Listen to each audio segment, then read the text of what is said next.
Let me ask you something personal. Have you ever known exactly what was right, and still didn't do it? Sounds familiar, doesn't it? That's what makes Solomon's story so captivating. We're talking about a man who didn't just read the Bible, he became part of it. His wisdom was world-renowned, his leadership unmatched, and his kingdom envied by rulers across the globe. And yet, even he stumbled. See, people love to talk about Solomon's glory, but few dare to explain the tension that brewed beneath it. That's where the real treasure lies. In this chapter, 1 Kings 04, you'll uncover not just the administrative genius of a king, but the fragile line between wisdom and disobedience. And once you see it, you'll never look at leadership, or your own choices, the same way again. Then, let's read the chapter together. So King Solomon ruled over all Israel.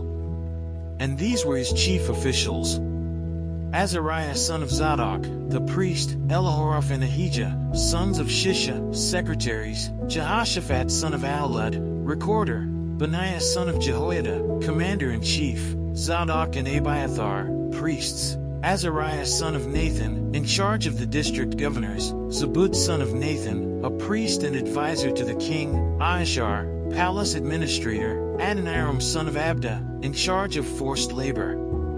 Solomon had 12 district governors over all Israel, who supplied provisions for the king and the royal household. Each one had to provide supplies for 1 month in the year.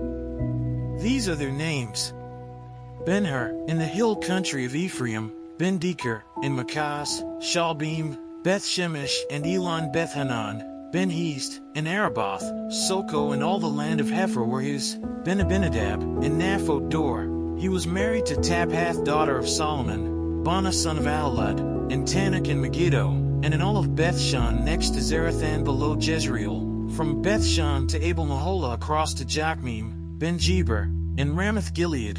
The settlements of Jair son of Manasseh in Gilead were his, as well as the region of Argob and Bashan and its 60 large walled cities with bronze gate bars, Ahinadab son of Iddo, in Mahanaim, Amoz, in Naphtali. He had married Basemath daughter of Solomon, Bana son of Hushai, in Asher and in Aloth, Jehoshaphat son of Paruah, in Issachar, Shimei son of Elah, in Benjamin, Jeber son of Uri, in Gilead, the country of Sihon king of the Amorites and the country of Og king of Bashan. He was the only governor over the district. The people of Judah and Israel were as numerous as the sand on the seashore. They ate, they drank, and they were happy. And Solomon ruled over all the kingdoms from the Euphrates River to the land of the Philistines, as far as the border of Egypt. These countries brought tribute and were Solomon's subjects all his life. Solomon's daily provisions were 30 cores of the finest flour and 60 cores of meal, 10 head of stall-fed cattle, 20 of pasture-fed cattle and 100 sheep and goats, as well as deer, gazelles, roebucks, and choice fowl. For he ruled over all the kingdoms west of the Euphrates River, from Tifsa to Gaza, and had peace on all sides. During Solomon's lifetime Judah and Israel, from Dan to Beersheba, lived in safety, everyone under their own vine and under their own fig tree. Solomon had 4,000 stalls for chariot horses, and 12,000 horses.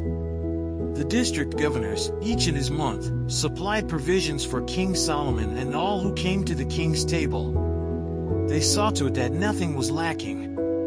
They also brought to the proper place their quotas of barley and straw for the chariot horses and the other horses. God gave Solomon wisdom and very great insight, and a breadth of understanding as measureless as the sand on the seashore. Solomon's wisdom was greater than the wisdom of all the people of the East, and greater than all the wisdom of Egypt. He was wiser than anyone else, including Ethan the Ezrahite, wiser than Heman, Kakal, and Darda, the sons of Mahal. And his fame spread to all the surrounding nations. He spoke 3,000 proverbs and his songs numbered 1,005. He spoke about plant life, from the cedar of Lebanon to the hyssop that grows out of walls. He also spoke about animals and birds, reptiles and fish.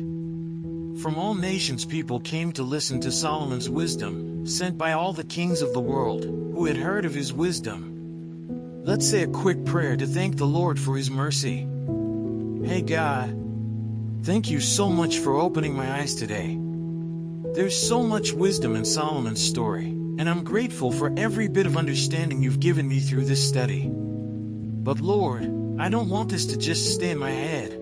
I want it to shape my choices, my habits, my heart. Help me walk in obedience, not just knowledge.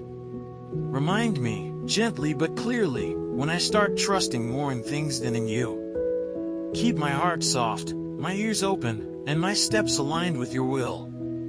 I need you in every part of my day. Amen. So, after diving into Solomon's life, what are you going to do differently? It's easy to marvel at his wisdom, his flawless organization, and his jaw-dropping provisions, but isn't it more challenging to face the uncomfortable truth? Even the wisest among us can slip when we stop listening to God's guidance. So here's my challenge to you. What's one area in your life that's been running on Solomon's system, all wisdom, no obedience? Maybe it's time to stop just reading and start applying the Bible's lessons. Maybe it's time to organize your life like Solomon, but obey like David. If this hit home for you, let me know in the comments what stood out the most. Are there habits you're thinking about changing? Let's have that conversation. And hey, if you want to keep growing and learning about these powerful stories that actually transform lives, make sure to subscribe and hit that notification bell. Trust me, you won't want to miss what's coming next. And, as always, don't forget to check the last video and learn more about the scriptures.